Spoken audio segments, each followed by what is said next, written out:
Early registration para sa kindergarten at grade 1 sa Mangaldan Central Elementary School nagsimula na. Narito ang report. Nagsimula na nitong Sabado ang early registration ng mga batang papasok sa kindergarten at grade 1. Dito sa Mangaldan Central Elementary School, may mga magulang na ring nagparehistro ng kanilang mga anak para sa darating na school year 2026-2027.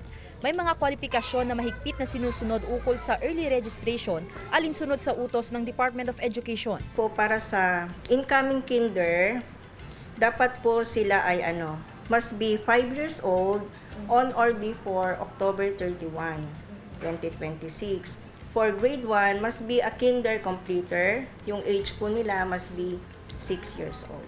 Si Nanay Marilu, sa Central School din balak na ipa-enroll ang mag-grade 1 nitong anak. Bagamat hindi pa raw ito nakapagparehistro, kumuha na raw siya ng application form para isumite sa Sabado. Iwas hassle na rin po, lalo na pag dumating na talaga yung final na magpapa-enroll yung mga bata. Para iwas na rin sa yung makikipagsiksikan ka pa. Ayon sa Mangaldan Central Elementary School, tuwing Sabado lang ang formal na registration, ngunit maaari pa rin humingi o magsumite ng mga kaukulang forms ang mga magulang anumang araw hanggang February 27. Sa kinder po natin, more or less 20 na po yung nagpa-register sa kinder.